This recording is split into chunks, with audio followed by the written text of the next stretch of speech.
सुधीरचं घर साधं पण प्रेमळ.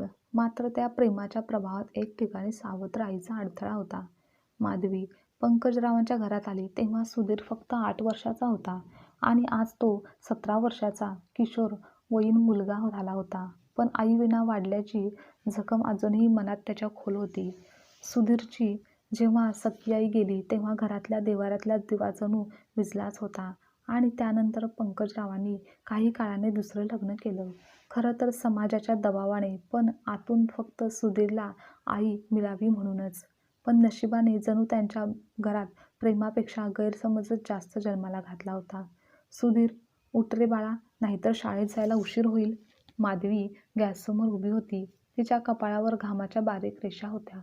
तुझ्या डब्यात आज आवडती भाजी दिली आहे आणि पटकन नाश्ता करून घे, असं माधवी सुधीरला सांगत होती.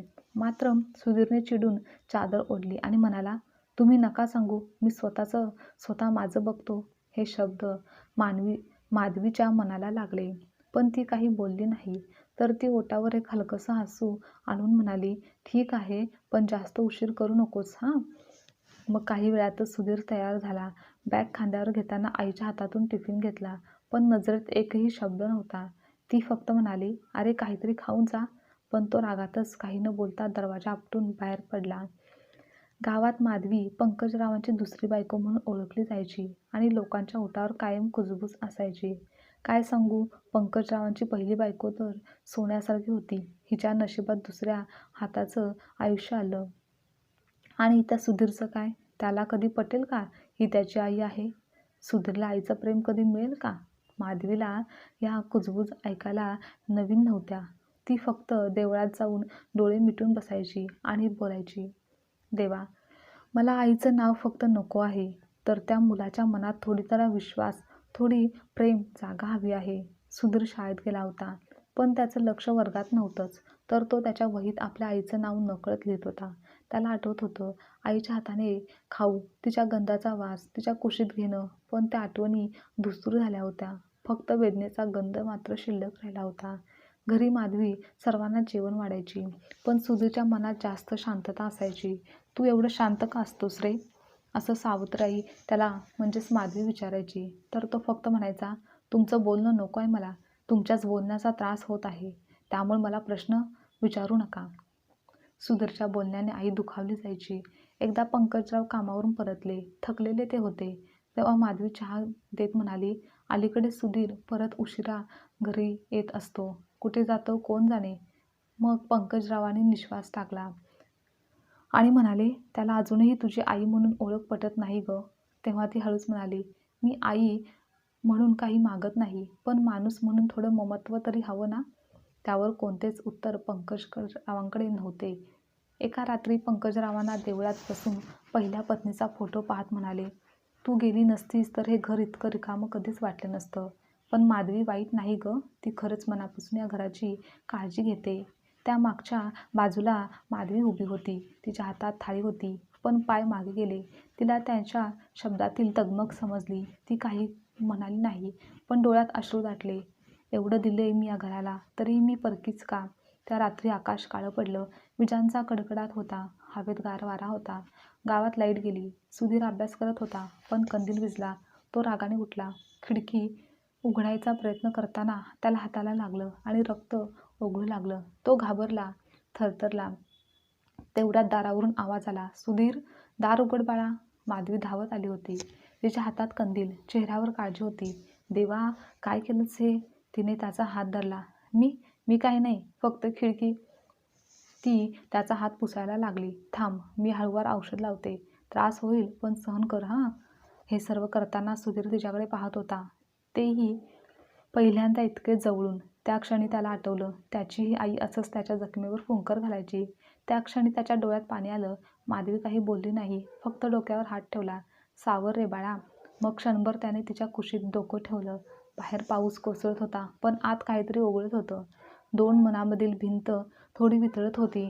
दुसऱ्या सकाळी पंकजराव उठले तेव्हा त्यांनी पाहिलं की सुधीर शांतपणे झोपलेला आणि त्याच्याजवळ माधवी बसलेली, त्याला वारा घालत. हे पाहून त्यांच्या डोळ्यात पाणी आलं आणि ते म्हणाले, माधवी, तू खरंच या घराची लक्ष्मी आहेस. ते हलकेसे हसली. लक्ष्मी म्हणून नव्हे तर फक्त आई म्हणून ओळख मिळाली तरी तेच माझ्यासाठी पुरेसं आहे असं ती म्हणाली. पण जेव्हा सुधीर उठल्यावर पुन्हा थोडा दुरावला गेला. आज त्याच्या मनात काहीतरी गोंधळ चालू होता. कालचं सगळं खरंच होतं का की फक्त पावसाचा भास हे त्यालाच क्षणभर कळेना. काही वेळाने तो शांतपणे शाळेला निघाला. असेच दिवस पुढे जात होते. पण घरातील नाती मात्र अजूनही सावलीसारखी चालत होती. पण माधवी रोज त्याच आपुलकीने वागायची. सकाळी देवाजवळ दिवा, सुधीरसाठी डबा, पंकजरावांसाठी गरम पाणी आणि घरातल्या प्रत्येकासाठी हसरा चेहरा नेहमी तिचा असायचा. पण तिच्या मनात मात्र एक रिकामं, कोपरल्यासारखं भावनांचं घर होतं, जिथे आई या शब्दाचा आवाज कधीच उमटला नव्हता. सुधीर आता 10वीत होता. अभ्यासात चांगला, पण मनात सतत एक ताण असायचा. शाळेत मित्र बोलायचे, "अरे उद्या तुझ्या आईला बोलव ना, पालक सभा आहे." मग तो चिडून म्हणायचा, "माझी आई नाहीये, बाबा येतील." असं बोलतात त्यांचा आवाज कधी-कधी कठोर व्हायचा. पण त्यातून त्यालाच वाईट वाटायचं. त्याचं मन म्हणायचं की ती काही वाईट नाही, मग मी तिच्यावर एवढा का रागावतो? पण लगेच त्याच्या आईचा चेहरा त्याला आठवायचा आणि तो पुन्हा शांत व्हायचा. घरी तो शांत वागायचा, पण माधवी दरवेळी त्याचं मन ओळखायची. "काय झालं रे? थकला आहेस का?" "नाही, मी ठीक आहे." "बरं, पण थोडं तरी जेवून घे. उपाशी राहून अभ्यास होणार नाही." "तुम्ही काळजी करू नका माझी," असं सुधीर बोलायचा. त्या शब्दामागे राग नव्हता, पण ओलावा होता, जो स्वतः सुधीरला देखील समजत नव्हता. अचानक काही दिवसांनी पंकजरावांची तब्येत बिघडली आणि डॉक्टरांनी सांगितलं की, "पंकजराव, तुमचं हृदय कमजोर झालंय. काळजी घ्या. औषध आणि विश्रांती दोन्ही गरजेचं आहेत." हे समजताच माधवी घाबरली. आता घरातील जबाबदारी वाढली होती. सुधीर अभ्यासात होता, पण त्याच्या डोळ्यातही काळजी दिसू लागली होती. रात्री तो वडिलांच्या खोलीत गेला. "बाबा, तुम्ही औषधे घेतलीत का?" "हो बाळा, माधवीने दिली होती." "ती नेहमी देत असते का?" "हो, माझं सगळं तीच तर पाहते." मग सुधीर काही न बोलता बाहेर आला. पण मनात पहिल्यांदा जाणवलं की ती खरंच आपल्या वडिलांची काळजी घेते, तेही अगदी मनापासून. त्यानंतर काही दिवसांनी त्या दुपारी पाऊस आला होता. पंकजरावांना अंगात ताप होता. माधवी औषध घेऊन नुकतीच घरी आली होती, तर सुधीर अभ्यास करत होता. तेवढ्यात पंकजरावांचा आवाज आला, "सुधीर, पाणी." मग सुधीर धावत गेला, पण त्याने पाहिलं की वडिलांचा श्वास अडखळत होता. त्याने आवाज दिला, "आई, आई." ते शब्द त्याच्या तोंडातून आपोआप निघाले होते. हे ऐकताच माधवी धावत आली. ती थरथरत्या हाताने औषध तिने दिलं. पाण्याचा ग्लास दिला. पंकजराव हळूहळू श्वास घेत होते, पण सुधीर खूप घाबरलेला, गोंधळलेला होता. आणि त्या क्षणी त्याने तिचा हात घट्ट धरला आणि म्हणाला, "आई, काहीतरी कर ना." आता त्या एका शब्दाने माधवीच्या डोळ्यात अश्रू तरळले. तिला जग थांबल्यासारखं वाटलं. ती काही बोलली नाही, तर फक्त त्या मुलाच्या हातावर आपला हात ठेवला. पंकजराव काही वेळाने शांत झाले. औषधं दिल्यावर त्यांची स्थिती सुधारली. मग सुधीरने सुटकेचा निश्वास सोडला आणि माधवीकडे पाहिलं तर ती अजूनही त्याच्याकडे बघत होती. तिच्या डोळ्यात प्रेम, चेहऱ्यावर समाधान होतं. पण सुधीर गप्प झाला. त्याला स्वतःवरच राग आला की हा शब्द मी आधी का नाही उच्चारला. त्या रात्री घरात शांतता होती. सुधीर अंगणात आकाशाकडे पाहत बसला होता. माधवी मागून आली, "झोपला नाहीस का रे?" "नाही, मन लागत नाही." "काय विचार करतोयस?" तो काही क्षण गप्प राहिला, मग म्हणाला, "आई." ती थांबली. त्याचा आवाज थरथरत होता. "मी तुमच्याशी खूप वाईट वागलो ना? मला माफ करा." ती काहीच बोलली नाही. फक्त पुढे जाऊन त्याच्या खांद्यावर हात ठेवला आणि म्हणाली, "बाळा, आईकडे माफी मागायची गरज नसते. ती तर जन्मभर माफ करतच राहते." त्या शब्दांनी सुधीरच्या डोळ्यातून अश्रू वाहू लागले. तो तिच्या कुशीत शिरला आणि ती शांतपणे त्याच्या डोक्यावरून हात फिरवत राहिली. जणू आईचा हरवलेला स्पर्श परत आला होता. दुसऱ्या दिवशी सकाळी पहिल्यांदाच सुधीरने तिला विचारलं, "आई, आज मी तुम्हाला देवळात घेऊन जाऊ का?" माधवी थोडी थबकली. "मला?" "हो, आईला देवाचं दर्शन घडवावं असं वाटते." तो दिवस वेगळाच होता. सुधीर आणि माधवी देवळात गेले. गावकऱ्यांच्या नजरा त्यांच्या मागे होत्या. कोणी कुजबुजलं, "हे बघ, सुधीरने तिला आई म्हटलं." तर कोणी म्हणालं, "खरं नातं उशिरा का होईना, पण तयार झालंच." देवळातल्या शांत वातावरणात सुधीरने देवापुढे हात जोडले. "देवा, मला खरी आई दिलीस तू. आता मला तिचं मन दुखवायचं नाही. तिला नेहमीच सुखी ठेव." माधवी त्याच्याकडे पाहिली. ती म्हणाली, "देवाने मला बाळ दिलं, जे माझं नसूनही माझं झालं आहे." त्या क्षणी त्याच्या डोळ्यातून गळणारे अश्रू म्हणजे देवाला दिलेला खरा अभिषेक होता. असाच वेळ, काळ पुढे सरकत गेला. तसतसं घरातील वातावरण बदलत गेलं होतं. सुधीर आता 12वीला होता. घरात पहिल्यांदा आई या शब्दाचा प्रतिध्वनी दररोज आता ऐकू येत होता. आई, माझं गणिताचं पुस्तक कुठे आहे? आई, आज दुपारी माझ्यासाठी शिरा बनवून ठेव हां. आई, माझ्यासाठी नवीन कपडे खरेदी करशील का? त्या प्रत्येक आवाजामागे प्रेम आणि प्रत्येक उत्तरात ममता होती. माधवी आता हसरी झाली होती. तिच्या चेहऱ्यावरची शांतता आता समाधानात बदललेली होती आणि ती मनोमन देवाचे आभार मानायची. देवा, इतकी वर्ष थांबले, पण आज या मुलाने मला आई म्हणून ओळखलं. माझं आयुष्य आता सार्थकी झालं आहे.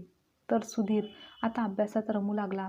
शाळेत शिक्षक म्हणायचे, सुधीर, आता तुझा आत्मविश्वास खूप वाढला आहे. तर तो फक्त हसून म्हणायचा, आईच्या आशीर्वादाने सर. शाळेत त्याचं नाव पहिल्या क्रमांकावर आलं. पंकजरावांचा चेहरा आनंदाने उजळला. पण त्या आनंदावर सावली पडायला फार वेळ लागला नाही. एका दिवशी पंकजरावांना पुन्हा जास्त छातीत दुखू लागलं. ते पाहून सुधीर आणि माधवी दोघे देखील घाबरले. डॉक्टरांनी तपासून सांगितलं, त्यांचे हृदय फार कमजोर झालं आहे. आता त्यांना विश्रांती हवीच, ताण तर अजिबातच नको. त्या रात्री सुधीर बाबांच्या पलंगाजवळ बसला होता. तेव्हा वडील त्याला म्हणाले, बाळा, अभ्यासात लक्ष दे, आईचं ऐक आणि काही झालं तरी तिची काळजी घे. सुधीरच्या डोळ्यातून पाणी आलं. बाबा, असं का बोलताय तुम्ही? कारण आता वेळ कुणासाठी थांबत नाही रे. माझा प्रवास संपत आलाय असं वाटायला लागलं आहे. आणि खरोखरच त्या रात्री पंकजरावांनी शेवटचा श्वास घेतला. घरात एकच हंबरडा फुटला. सुधीर रडत म्हणाला, आई बघ ना, बाबा गेलेत. माधवी निशब्द झाली होती. डोळ्यातून अश्रू ओघळत होते.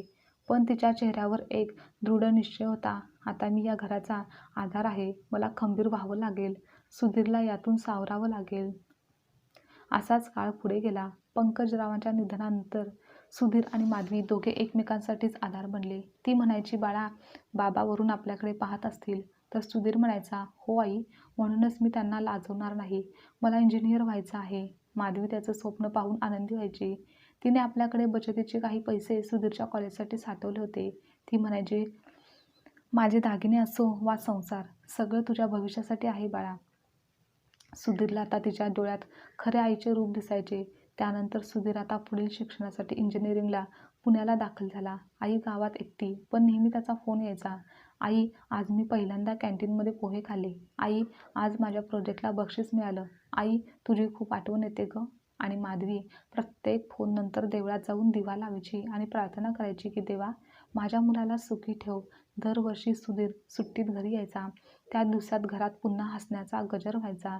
ती त्याच्यासाठी भजी, आमटी आणि खास शेवयांची खीर बनवायची. तेव्हा सुधीर म्हणायचा, आई, तू नसतीस तर मी काहीच झालो नसतो. तुझं सावत्रपणाचं नाव माझ्या आयुष्यातून कायमचं मिटलं आहे. ती हसून म्हणायची, बाळा, मला तर तू आई म्हणालच, हेच पुरेसं आहे. त्यानंतर काही वर्षांनी एका वर्षी सुधीर नोकरीला लागला, मुंबईत मोठ्या कंपनीत इंजिनियर म्हणून. तेव्हा तो आईला फोन करत म्हणाला, आई, मी आता चांगल्या ठिकाणी कामाला लागलो आहे. मी तुला मुंबईत आणतो. तेव्हा माधवी म्हणाली, नको रे बाळा, मला इथेच बरं वाटतं. इथे तुझ्या बाबांची आठवण आहे. बरं, ठीक आहे, पण मी दर महिन्याला येत जाईन आणि तू काळजी घेत जा. पण नियतीने पुन्हा खेळ केला आणि एका दिवशी शेजाऱ्यांचा फोन आला, सुधीर, लवकर ये गावाला, तुझी आई आजारी आहे. सुधीरला श्वास घेणं अवघड झालं. तो ताबडतोब गावाकडे निघाला आणि रात्री उशिरा तो घरी पोचला. माधवी पलंगावर झोपलेली होती. शेजारी डॉक्टर उभे होते. ती मंद स्वरात म्हणाली, तू आलास बाळा. तो तिच्या जवळ बसला. हात धरून म्हणाला, आई, असं का गं? तुला बरं व्हावं लागेल. अजून आपल्याला अनेक गोष्टी एकत्र साजऱ्या करायच्या आहेत. त्यावर ती हलकी हसली. देवा, माझं आयुष्य तर पूर्ण झालं रे. सुधीर, तू आता मोठा झालास, स्वावलंबी झालास. मला आता अजून काय हवं आहे? माझं मन पूर्ण झालं आहे. तुझं प्रेम, आदर हेच माझ्या खऱ्या आयुष्याचं पारितोषिक आहे. सुधीर रडू लागला. आई, असं बोलू नकोस ना. तू माझं सर्व काही आहेस. ती थरथरत्या हाताने त्याच्या गालावरून हात फिरवला. आता माझं बाळ मोठं झालंय, पण माझा आशीर्वाद नेहमी तुझ्याबरोबर असतील. त्या क्षणी सुधीरने तिचा हात घट्ट धरला आणि ती मात्र डोळे मिटून शांत झाली. घरभर शांती पसरली, पण त्या शांततेत ममतेचा सुगंध होता. आई जाण्याच्या दुःखातून सावरायला सुधीरला खूप वेळ लागला. त्यानंतरच्या काही वर्षांनी सुधीर आता मोठ्या कंपनीत अधिकारी झाला होता. त्याच्या केबिनमध्ये 2 फोटो होते. एक त्याच्या वडिलांचा आणि दुसरा माधवी आईचा. त्याचा प्रत्येक निर्णय, प्रत्येक यश तो त्यांच्या नावाने अर्पण करायचा. एका दिवशी ऑफिसमधील सहकारी म्हणाले, सर, ही तुमची आई आहे का? सुधीर हसला. डोळे ओले झाले आणि म्हणाला, "हो, ती माझी आई आहे. जन्माने नाही, पण प्रेमाने." काही दिवसांनी सुधीरने पुण्यात एक लहानसं बालकल्याण केंद्र सुरू केलं. त्याचं नाव ठेवलं आईसारखं प्रेम. दरवर्षी तो गरीब मुलांना शालेय साहित्य देत असे. तो म्हणायचा, "आई म्हणजे रक्ताचं नातं नव्हे, तर मायेचा श्वास आहे. ती माझी सावत्र आई नव्हे, तर ती माझ्या आयुष्याची खरी देवता आहे. आई, तू नाहीस, पण तुझं प्रेम प्रत्येक श्वासात आहे." असं स्वतःला तो पुन्हा पुन्हा सांगायचा. कधी रक्ताच्या नात्याने आई मिळते, तर कधी मायेच्या नात्याने. तिथे सावत्र हा शब्द फिका पडतो. आई पण रक्ताचं नसतं, तर ते ममतेत असतं. कधी कधी नात्याचा अर्थ रक्त सांगत नाही, तर मन सांगतं. आई ही फक्त जन्म देणारी नसते, तर ती असते जी दुसऱ्यांच्या वेदनांवर आपल्या मायेचा ओझर हात ठेवते. सुधीरच्या आयुष्यात आई गेल्यानंतर रिकामेपणाचा काळोख पसरलेला होता, पण त्या पोकळीत माधवी आई नावाचा एक नवा चेहरा आला. लोकांच्या नजरेत ती सावत्र आई होती, पण काळाच्या प्रवासात ती खरी आई मात्र बनली होती. आई ही केवळ जन्म देणारी नसते, तर ती असते जी प्रेमाने, संयमाने आणि मायेच्या हाताने एखाद्याचं आयुष्य घडवते. खरं तर सावत्र आई हा शब्द समाजाचा असतो, पण आई हा शब्द मात्र हृदयाचा असतो. आजची कथा तुम्हाला आवडल्यास लाईक, शेअर, कमेंट करा आणि चॅनलवर नवीन असाल तर चॅनलला सबस्क्राईबसुद्धा नक्की करा.